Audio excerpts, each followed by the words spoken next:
Bien, ¿cómo están hoy? Gustosos de seguir preparándose como consejeros familiares.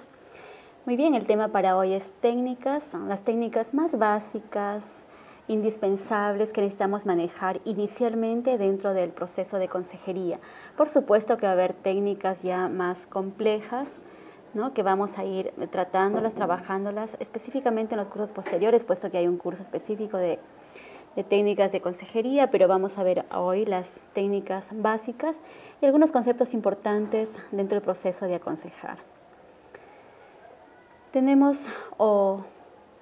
Es muy común que durante ya la etapa de conocimiento entre consejero y aconsejado se desarrolla una amistad, ¿no? Empiezan a ser amigos, trabajando juntos en la solución o resolución de un problema, de un conflicto. El consejero tiene como meta, lógicamente, pues, ayudar, mencionábamos antes, ayudar a que el aconsejado, a que nuestro cliente pueda clarificar sus ideas, pueda sacar las habilidades que él tiene, reconocerlas, ¿no?, identificarlas, mejor dicho, para poder utilizarlas en aquellas soluciones que necesita.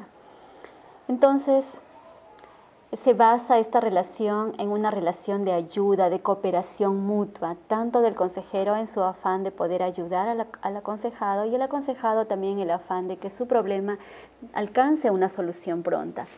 Pero a diferencia de las demás relaciones de amistad, pues nos damos con la conclusión de que esta relación se caracteriza con un claro propósito, que es la de ayudar al aconsejado, ¿no? Se identifica de esa manera la intención de esta amistad. Por supuesto, es una amistad en el nivel de relación que se está trabajando, ¿no? No una amistad íntima donde se pueda compenetrar los sentimientos de uno hacia el otro. Eso está descartado, esa alternativa no existe. Bien. Ahora, en cuanto a las técnicas básicas, vamos a comprenderlas, son 5, y hay algunos subpuntos dentro de cada uno de ellos importantes para nosotros considerarlos. Recordemos que es el primer curso, Introducción a la Consejería, por lo tanto es indispensable contar con aquellos puntos claves, útiles, imprescindibles en este tema de consejería. Tenemos como primer punto, tenemos la atención. El consejero debe tratar de dar una atención completa a su aconsejado, al cliente, al paciente. ¿De qué manera el cliente va a sentirse que es atendido, que está siendo comprendido, que está siendo realmente sintonizado por el consejero? El primer subpunto es a través del contacto visual.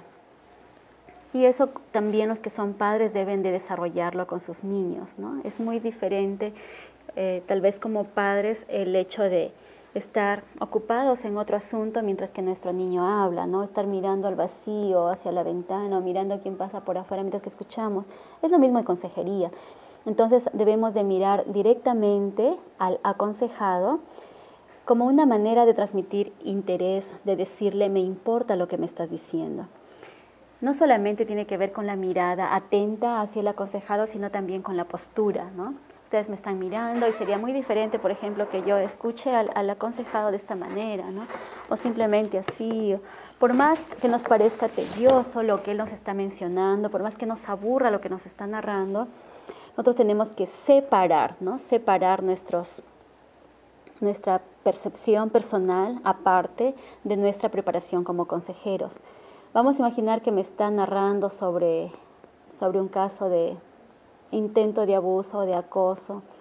Entonces es tan detallista, ¿no?, que ya me cansa. No podemos poner esta cara, ¿no?, de esta manera aburrida, es como que tengo sueño. Dicho sea de paso, es importante resaltar que cuando nosotros quizá como consejeros estamos fatigados, cansados, preocupados por otro asunto, quizá pendientes de la hora, no hemos tenido un buen sueño o nos hemos desvelado por la noche, o estamos dedicados a salud, estamos con alguna ansiedad, Entonces el aconsejado va a sentirlo, va a notarlo. Entonces nosotros tenemos que desarrollar incluso la habilidad de captar, de sentir el interés, o mejor dicho, mostrar interés por nuestro cliente a pesar de las realidades personales, crear la habilidad de separar el grado de alteración emocional en la cual me encuentro, ¿no? Por algún conflicto, algún problema que he tenido, y poder estar serenos, aptos para nosotros simplemente estar con ellos, como un docente, ¿no? Tuvo un problema en la casa, no puede llegar enojado, ¿no? Frustrado o a desquitarse con los alumnos, ¿verdad? Tiene que estar sintonizado en su rol de maestro con sus alumnos y dar lo mejor con ellos. Es lo mismo. Entonces tenemos que nosotros ser cautos, desarrollar, con la práctica lo van a poder lograr, ese sentimiento, repito, de separación del momento en que estamos pasando con el desarrollo de la sesión de consejería. La postura debe ser relajada, no tensa tampoco, ¿no? A menudo involucra inclinarse ante el aconsejado, ¿no? Decirle, me importa mucho lo que me estás contando, me interesa bastante lo que me estás narrando. Tampoco podemos interrumpir a la persona mientras que nos cuenta después de cada palabra o a muy cortas palabras. Tenemos que ver el momento adecuado. Y hoy les voy a dar algunas palabras o frases que ustedes van a hacer como nexos o hilaciones dentro de la narración del cliente para que ustedes puedan hacer sentir al cliente que estás siendo sintonizado con lo que él te está contando. Entonces repito, una postura un poco inclinada, un rostro amable, cortés, que estás tú estás interesándote mucho y que tú sientes una gran necesidad de poder ayudarlo a esta persona. También, lógicamente, se manifiesta en los gestos, ¿no? Recordemos que lo que más comunicamos es a través de la comunicación no verbal, no está todo en las palabras. Los gestos, ¿no? Que sean naturales, no excesivos tampoco, ¿no? Que distraigan o exagerando la mímica o el rostro tampoco, y sin perder la mirada dentro de la atención, ¿no? No divagar, que estamos mirando por allá, simplemente conectarnos con el cliente. El consejero, repito, debe ser cortés, amable y fuertemente motivado a entender. Tenemos después de la primera parte, ¿no? del contacto visual, dentro de lo que es la atención, tenemos también la atención, que implica algo más que darse cuenta es el escuchar. Implica el escuchar, es mucho más que simplemente ser un oyente pasivo para mi cliente, ¿no? Involucra más, es más que decir estoy sintonizado, te estoy escuchando. Lo vamos a demostrar a través de la manera en que lo atendemos. Vamos a poner aparte nuestros prejuicios, nuestros preconceptos, nuestro punto de vista respecto al problema que nos trae. Vamos a imaginar que nos está narrando acerca de... Nuestro cliente viene y se sienta a narrarnos después, lógicamente, ¿no? de las primeras sesiones o después de la parte inicial, ¿no? De desarrollo de confianza. Entonces nos está narrando, por decir, de un embarazo no deseado, ¿no? Entonces nosotros no podemos sorprendernos, asustarnos o empezar a poner un rostro de ¿qué has hecho?, ¿no? Sino que realmente estamos entendiendo. Recordemos lo importante de ser empáticos con ellos. Mirar al aconsejado cuando habla, pero decíamos sin desviar la mirada. Evitar expresiones sutiles, verbales o no verbales de desaprobación, ¿no? Tenemos que nosotros ser realmente muy cautos para no ofender a nuestro cliente con nuestros prejuicios o con las palabras que podamos decir por la sorpresa que puedan causarnos. También es útil detectar mensajes verbales y también no verbales, es decir, lo que no se dice, lo que está detrás de las palabras y también de la postura, de la comunicación no verbal que nos transmite. Por ejemplo, en el tono de voz, puede tener un tono quebrado, ¿no? Que está realmente muy compungido. Puede tener realmente un tono grave, un tono de seguridad en lo que habla, un tono de repente la esposa de sumisión, de vergüenza, de negatividad también. Si el esposo, por ejemplo, el hijo adolescente se echa para atrás, entonces no quiero estar acá, me llega lo que se va a hacer en esta sesión de consejería. Entonces nosotros tenemos que captar en el lenguaje no verbal, les menciono, el contenido de lo que ellos nos quieren transmitir. También aceptar al aconsejado aun cuando no se acepten sus acciones, sus valores, sus creencias. Nosotros recordamos, por ejemplo, a Jesús con la mujer adúltera. Jesús no aprobaba lo que ella decía, mas se compenetró con ella, fue empático con ella y realmente, a pesar de que no aprobaba su conducta, la ayuda. Entonces, es importante nosotros ponernos en la situación del aconsejado, ¿no? Lograr nosotros sentirnos que somos ellos para poder captar y poder entender al cliente. Y eso tiene que ver con la empatía, que ya lo veo mencionando desde el tema anterior. Esperar pacientemente en algunos periodos de silencio o algunos periodos de lágrimas para que el cliente pueda restablecerse, pueda recuperar el coraje nuevamente de seguir compartiendo algo que para él es doloroso, o para reordenar sus pensamientos, ¿no? Y recuperar la compostura. Entonces, por ejemplo, si está llorando, no podemos interrumpirlo, decirle, ¿y qué más, no? Y por favor, siga narrándome. Hay que darle lugar. Incluso, ¿no? Va a haber momentos de silencio en la consejería. Recuerdo una docente que tuve dentro de la maestría en terapia familiar, Marta Dursky, una persona muy capacitada en lo que es consejería. Ella es norteamericana y ella nos mencionó, ¿no? Una terapia que tuvo con un joven adolescente que vino a la primera sesión un poco forzado a la sesión y ella pues empezó, ¿no? La sesión de entablar la confianza con él, y él se negaba, estaba negativo a todo. Así es que no hablaba nada. Él había venido con esa posición de no hablar nada, de no ceder en nada, de no colaborar en nada. Así es que, dice, ¿no? El joven estaba ahí sentado, un poco echado para atrás, como decir, qué aburrido que me siento.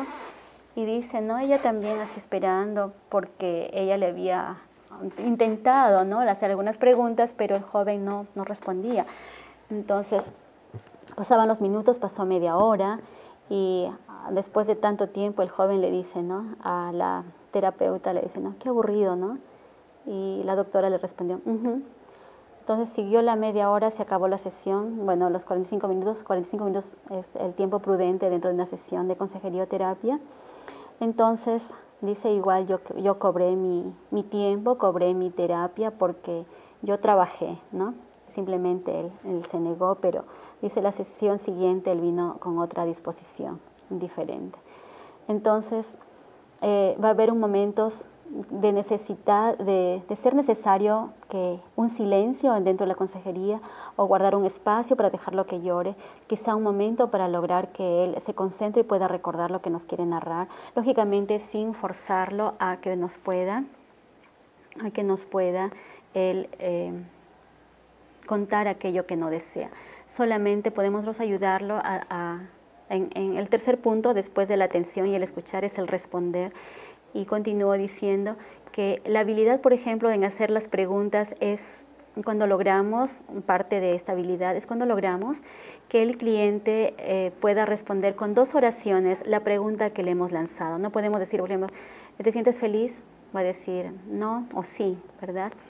Pero si nuestra pregunta es, por ejemplo, ¿no quieres contarnos algo de tu matrimonio? Entonces es una pregunta abierta, ¿no? Para que nos empiece a narrar cómo va aquello, etcétera. Entonces es importante el el saber atender, saber escuchar y ahora saber responder. No debe asumirse, ¿no?, que el consejero solo escucha y no hace nada más.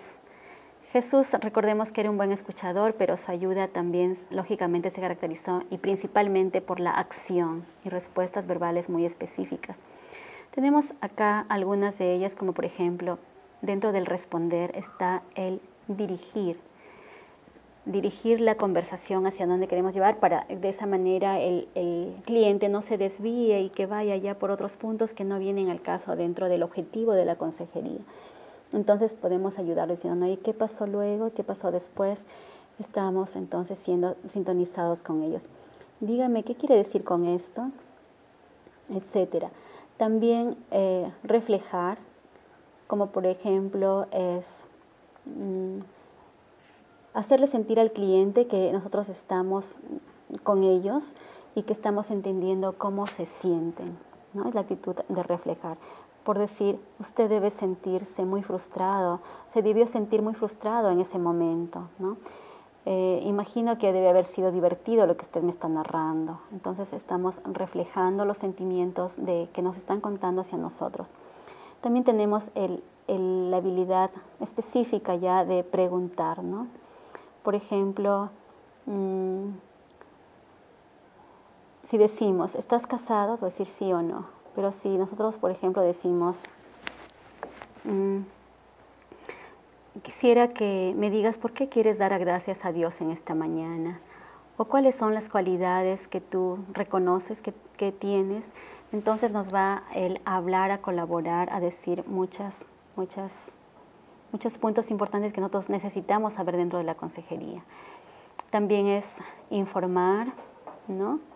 Para eso nos preparamos, para también educar, informar, y es allí donde viene el punto de consejería, ¿no? También de interpretar, ¿no?, su conducta. Por ejemplo, si viene la familia, vamos a interpretar, si el esposo se sienta allá al último, acá los hijos, el esposo por allá, ya nos da bastante luz cómo está la relación entre esposa y esposo, ¿no? Si yo pongo 2 sillas juntas para la pareja, que ya me llamaron por teléfono que van a venir, y al sentarse ellos tratan de separar las sillas entre uno y otro, también ya me dice cómo está la relación. Y es importante nosotros desarrollar también, ¿no?, esa habilidad de poder nosotros interpretar cómo está la relación. Y por último, también el alentar, ¿no?, que es una parte importante, el ponderar, el felicitar. Por ejemplo, cuando vienen y tenemos que tener un cartel ya preparado donde dice felicitaciones para cuando nos cuenten que realizaron la tarea, porque toda sesión de consejería o terapia igual termina siempre en dar tareas, ¿no? Vamos a hablar luego de las tareas. Y cuando la gente está cargada de conflictos, necesidades, entonces es muy importante que ellos puedan sentir la empatía en la persona con quien están hablando, en específico, lógicamente, en el consejero, ¿no?, donde pueden encontrar aceptación, seguridad. Muy bien, entonces mencioné que en toda sesión de consejería o terapia debemos de terminar con tareas. Son indispensables. Vamos a imaginar que acá viene una pareja donde sienten que su matrimonio, ¿no?, ha caído en la rutina, en la frialdad. Hay poco diálogo, el esposo llega un poco tarde, ¿no?, muy monótona la relación, la esposa lo espera con las críticas o tal vez con las quejas de los chicos, los muchachos, cansada. Entonces, como que está un poco separándose la relación, ¿no?, se están distanciando entre ellos. Entonces vienen para que nosotros podamos ayudarlos a que puedan hacer aún más el romance entre ellos, puedan ellos sentir más apego dentro de la relación del matrimonio, incrementar el nivel dentro de la comunicación de ellos, poder tener una relación matrimonial más sólida. Entonces vamos a darle una relación de tareas, como por ejemplo hay una tarea podría ser que en la semana, ¿no?, o en las 2 semanas que no nos vamos a ver, porque es bueno cuando por ejemplo hago consejería hoy, miércoles, el próximo miércoles no, y el siguiente, sino más o menos con la distancia de 2 semanas es prudente. Y si la persona está muy distante, entonces quizás hasta un mes. Si lo amerita el caso es de mucha emergencia, como problema de un suicidio, abuso sexual, ¿no? De un menor, etcétera, puede ser ya cada semana. Pero es prudente dejando una semana. Entonces puedo decirle, dentro de estas 2 semanas, ustedes van a tener una salida encargando a los niños con un conocido y van a salir ustedes como cuando eran enamorados. Y eso vale también, ¿no? Para acá si hay... ustedes son casados, se están preparando para ser consejeros, pero son casados, por favor practiquen lo que les estoy mencionando. Es muy útil que ustedes puedan llegar a poder hacer un cronograma de salidas con su pareja, dejando a los niños, repito, con una persona de confianza. Y entonces esa es la tarea que le vamos a dar, por ejemplo, a nuestro cliente, de que ellos puedan salir como pareja. Es decir, no salir de la casa, no enojados, el esposo, no, apúrate, estás demorándote mucho, tenemos que llegar a tiempo, tenemos que ir a cenar. No, el esposo podrá ir y esperarlo en un parque, como cuando eran enamorados, y decirle, nos encontramos. Entonces la esposa llega allí, se encuentran, ¿no?, juntos, y luego se van a un lugar específico, pueden pasar la noche fuera de la casa, regresar al siguiente día y hacer aquello que no hacían hace mucho tiempo, ¿no? De repente ir a dar de comer a los patitos, de repente irnos a un lugar donde venden objetos de interés de alguno de ellos o de ambos, etcétera. Pueden hacer muchas actividades en conjunto y gozar de esa experiencia como antes, ¿no? Cuando ellos estaban enamorados, indudablemente deben seguir enamorados, pero por la rutina tal vez han perdido ese sentido de demostración de afecto, ese sentido de realmente sentir atractiva esta unión entre ellos. Vamos a imaginar que nuestro cliente el esposo es un alcohólico, ¿no?, que toma todos los días, no hay ningún día que no tome, ¿no? Entonces sale de la casa, rumbo al trabajo, pero a la vuelta de la casa o en la esquina encuentra allí a sus vecinos tomando, a la cantina, entonces él no tiene otra alternativa que dirigirse y conducirse, ingresar allí. Entonces vamos a darle una tarea, por ejemplo, ¿no?, allí. Bueno, ¿qué días tomas? La verdad, ¿no?, señorita o consejero, tomo todos los días. Muy bien. Entonces la tarea de ahora le vamos a dar que solamente debe tomar 3 días a la semana, por ejemplo, el lunes, el miércoles y el domingo, ¿no? Entonces a las 3 de la tarde le toca tomar. Entonces una tarea, ¿no?, que podemos nosotros darle, y de esa manera vamos a lograr de que él alcance un sentido de control, de poder tener dominio propio en los demás días, ¿no? No me toca, no es domingo, no me toca, no es hoy es martes, entonces se va a controlar, y así como ha podido controlar los otros 4 días de la semana, después vamos a darle solamente 2 días, después 1 día, ¿no? Porque tal vez esta persona nos narra que tiene un problema de alcoholismo pues hace 16 años atrás, y es importante también resaltar que un aproximado, ¿no?, si este problema, por ejemplo, de alcoholismo, de drogadicción, de infidelidad, de cualquiera sea el problema, por ejemplo, lleva 3 años, es más o menos comparado en meses dentro de la terapia, ¿no? Pero un problema álgido, por ejemplo, ya puede llevar bastante solución y muchas veces concluir y poder dar de alta en unas 10 sesiones de consejería. Muy bien. El cuarto punto, después de atender, escuchar, responder, tenemos el enseñar. El consejero, mencionamos, es un educador también, ¿bien? Enseñando por instrucción, por el ejemplo, y también guiando al aconsejado para que él o ella, ¿no?, nuestro cliente, pueda aprender por experiencia a enfrentar los problemas de la vida. Tenemos que, si vemos que tiene una autoestima eliminada, tenemos que ayudarlo a elevar su autoestima, ¿no? Tiene un autoconcepto negativo, tenemos que ayudarlo a lograr un autoconcepto positivo, etcétera, ¿no? Por ejemplo, si él tuvo un estilo de paternidad autoritario, es utilísimo, es emergente, es indispensable que como consejeros le ayudemos a conocer, ¿por qué no?, los 4 estilos de paternidad, y ayudarlo a que él pueda elegir por sí solo un estilo de paternidad autoritativo, ¿no?, democrático, donde allí él pueda aprender que las claves para la formación de los hijos es disciplina, con amor, ¿no?, reglas, pero mucho afecto. Entonces, de esa manera nosotros aconsejamos con nuestra instrucción, con nuestra preparación académica. Entonces estamos preparados para ahora ser consejeros y también para enseñar, repito, para educar a nuestros clientes, a las personas que Cristo colocará frente a nosotros para poder ayudarlos. Repito, un consejero es las manos de Dios en este mundo. Por último, tenemos también el filtrar, ¿no? Filtrar, por último punto, dentro de las técnicas básicas, fundamentales de la consejería, porque hay técnicas realmente profundas, ¿no? Ya dentro específicas dentro de lo que es consejería, pero estos puntos son técnicas básicas importantes, como que el soporte dentro de los puntos previos o básicos de lo que necesita saber un consejero. Filtrar es el punto 5. ¿Y en qué consiste allí?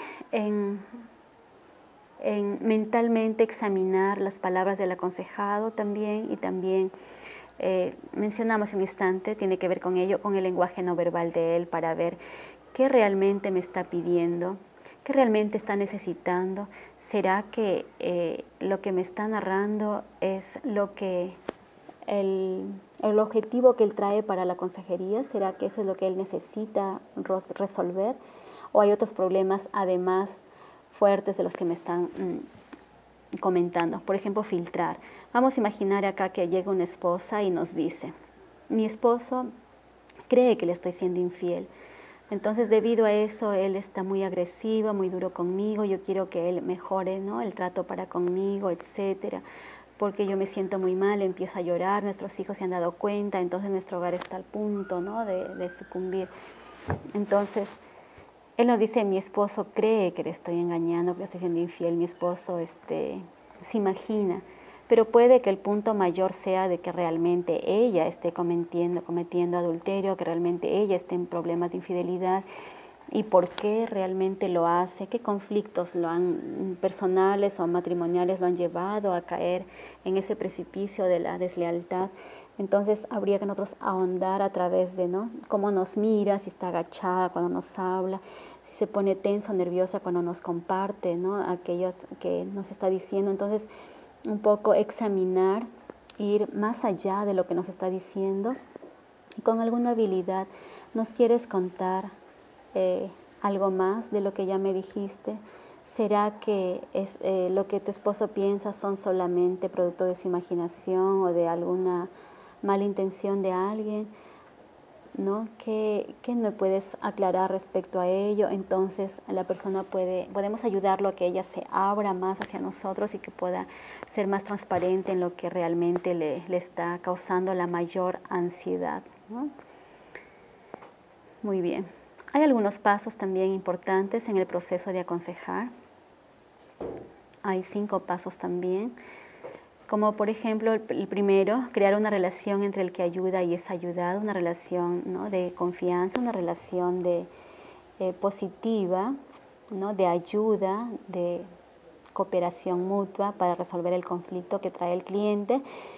Y ahí ustedes van a recibir algunos textos bíblicos. Por ejemplo, acá está Juan 16, 7 al 13. Número 2, explorar el problema, ahondar con la mirada en las preguntas, referir cuál es el objetivo principal, secundario, y poder explorar el tema, ¿no? Nosotros vamos con las técnicas que nosotros aprendamos, con los tipos o clases de terapia. Por ejemplo, ustedes van a aprender, ¿no?, si es un problema un poco más sencillo, como para poder desarrollarlo a través de una terapia breve, donde solamente se pueda resolver las causas, mejor dicho, se pueda curar o resolver los conflictos que se manifiestan. O es necesario quizá una terapia narrativa, donde necesitamos ahondar, ¿no?, todo el hogar de origen de cada esposo, ahondar qué traumas ocurrieron en la niñez, ahondar, por ejemplo, ¿no?, en un caso de violencia o de maltrato álgido en la pareja, podemos ahondar cómo fue, que hagan un genograma, qué más hubo, ¿no?, más allá, cómo fue la niñez, cómo se llevaron sus padres, algo más narrativo. Entonces depende el problema que nos trae. Nosotros como terapeutas, como psicólogos, como consejeros, vamos a poder ya optar por cuál de las terapias poder elegir para ayudar en el conflicto, ¿no?, en la resolución del problema. Recibir un curso de acción, ¿no?, también tiene que ver con con el punto 4 a la vez, pasar a la acción y proceso práctico, es decir, qué tareas son pertinentes, qué más actitudes, actividades en la pareja o en la familia se debe de generar para que realmente empiece a haber cambios entre ellos. Vamos a imaginar que el conflicto es la rebelión del adolescente. Entonces el consejero, ¿pero por qué rebelión? De repente son tan rígidos que están las normas de cuando el adolescente fue niño continúan, no tiene que dormir a las 8, pero el adolescente pues se niega, entonces empieza, él me tratan como un niño, el adolescente. Entonces hay que ser flexibles, hay que ser, educar a los padres que vienen a nosotros, ¿no? El adolescente tiene otra etapa de más independencia, por lo tanto él querrá dormir quizá a las 9, 9:30 o hasta 10.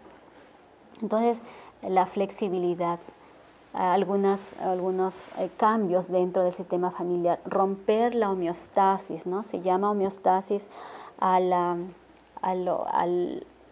equilibrio o a simplemente los mismos hábitos, la costumbre, que todo marche exactamente igual, ¿no? Como algo ya parametrado dentro de cada día, dentro del sistema familiar. Eso es homeostasis, y con otros se rompe la homeostasis cuando logramos cambios, y entonces el sistema familiar empieza a girar en sentido, en este caso positivo, con la ayuda del especialista, para que haya cambios a nivel del sistema igualmente.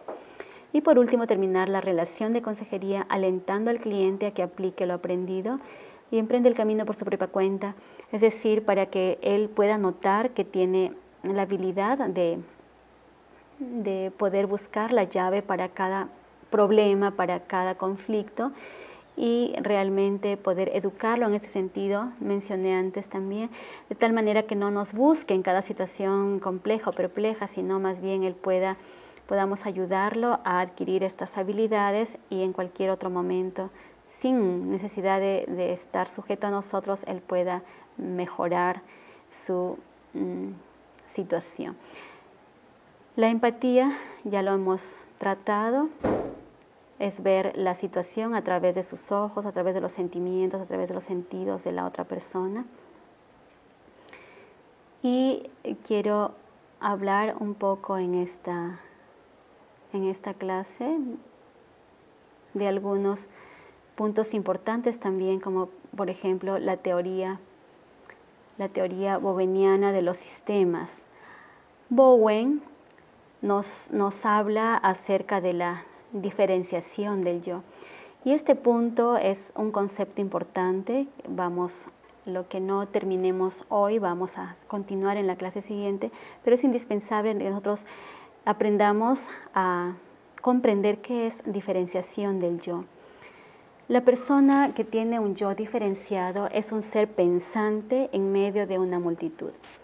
Es decir, va a ser siempre la misma persona, va a mantener sus valores, va a mantener su posición, no va a ser realmente absorbido por los demás, ni tampoco se va a incrustar en los demás porque los demás son muchos o realmente se burlan de él, le hacen bullying, lo catalogan de anticuado o de muy perfeccionista. Entonces él, para no verse atacado, simplemente llega a ser uno más de los demás, ¿no? No, es una persona realmente tan diferenciado, ha logrado tener una capacidad tan alta de individuo que se va a mantener siendo el mismo. Puede él estar realmente gozoso, aunque todos los demás estén compungidos, afligidos o al punto de la desesperación, ¿no? Responden al comportamiento de sus familiares dependiendo de la emoción también que les provoque. Es decir, la manera como reaccionamos, cómo respondemos, indudablemente, está de más decirlo, tiene que ver específicamente con nuestra familia de origen. Por ejemplo, si nuestros padres, ¿no?, cómo ellos respondían frente a un problema familiar, por ejemplo, ¿no?, desempleo del padre, se sucumbían allí en el tormento, en la desesperación, y no salían, ¿no?, simplemente lloraban, se aturdían, etc. O es que confiaban en Dios, buscaban una solución y sentían que no se acabó el mundo por ello, y más bien trataban de concentrarse en la búsqueda de alternativas, de buscar algo mejor. Entonces, así como reaccionaron en el hogar de origen, así también va a reaccionar ahora la persona, el individuo, en su nuevo hogar, en el hogar nuclear. Entonces, es por eso nosotros importancia a la emergencia de que como consejeros podamos capacitar ya sean niños o jóvenes, futuros padres o padres ya con emergencia, a que sean realmente, aprendan a ser diferenciados y que también enseñen a sus hijos a hacerlo, logrando, como decía Bowen, la individualidad. Bowen pensó que la tarea de un hijo es llegar a ser un individuo y la tarea de un padre es llegar a permitirlo, es decir, educarlo, ayudarlo, formarlo, guiarlo, de tal manera que llegada a una determinada edad, esta persona pueda autodefenderse, autosostenerse y pueda realmente autorrealizarse sin que la mamá o el papá estén pendientes, ¿no? Recuerdo a un jovencito que quería al ejército y decía, yo quiero ir al ejército pero con mi mamá, porque no había aprendido, ¿no?, a separarse, había allí una ligadura demasiado fuerte entre ellos, y eso no es saludable, eso no es sano, eso es realmente dañino, porque este joven no va a poder ser un esposo, no va a poder ser un buen padre, realmente va a necesitar de los padres cerca de él y ya va a tener deficiencia su hogar nuclear, o también va a buscar una mamá o un papá de repente en su pareja para poder tener una relación funcional. Entonces, la alta diferenciación tiene que ver con el equilibrio entre la autonomía y la vinculación con los demás. Repito, es un yo que piensa en medio de todos los demás.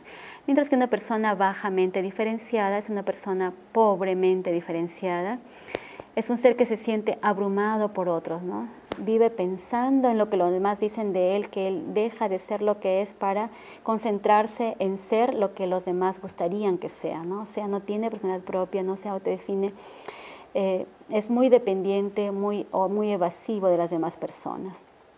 Esa persona no llega a ser feliz, entonces no encuentra alas para poder volar, y realmente eso es muy lamentable. Otros conceptos importantes estaremos trabajando en la siguiente sesión. Muchísimas gracias.